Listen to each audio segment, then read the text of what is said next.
முன்னோர்கள் என்னென்ன சொற்களை பேச்சு வழக்கிலும் எழுத்து வழக்கிலும் பயன்படுத்தினாங்கன்னு பார்க்கலாமா? எழுத்திலும் பேச்சிலும் சொற்களை பயன்படுத்தும் முறைக்கு தான் வழக்குங்க பெயர்.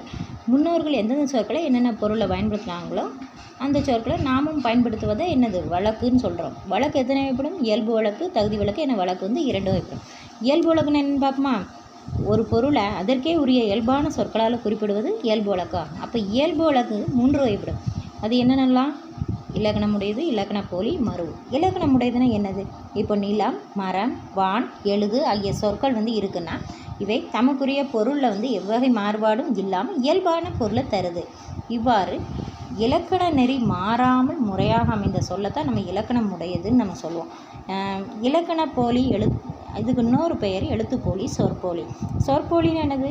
இல்லத்தின் முன்பகுதியை நம்ம முன் குறிக்கணும். ஆனால் அதனை நம் முன்னோர் வந்து முன்றில் அப்படின்னு மாற்றி சொல்லியிருக்காங்க.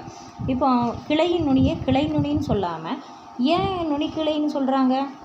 அதை யோசிங்க. இந்த ககரம் வருதுல்ல, இக்கு ப்ளஸ் ஈ கீ. அப்போ இந்த கீக்கு முன்னால் ஒரு ஒற்றெழுத்து அந்த ஒற்றெழுத்து இக்கு வந்து வரணும். சரியா? நுனிக்கிளை, நுனிகிளைன்னு வராது. அதனால் நம்ம அப்படி குறிப்பிடணும். இப்போ இலக்கண முறைப்படி அமையாட்டா கூட இலக்கணம் உடையவை போலவே ஏற்றுக்கொள்ளப்படும் சொற்களை நம்ம இலக்கண போலின்னு நம்ம சொல்கிறோம்.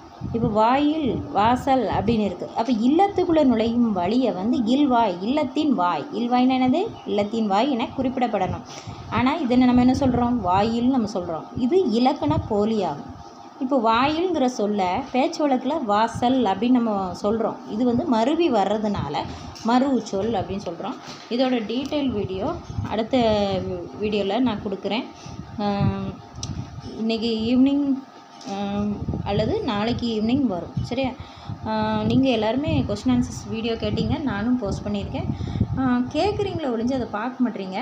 போய் பாருங்கள்.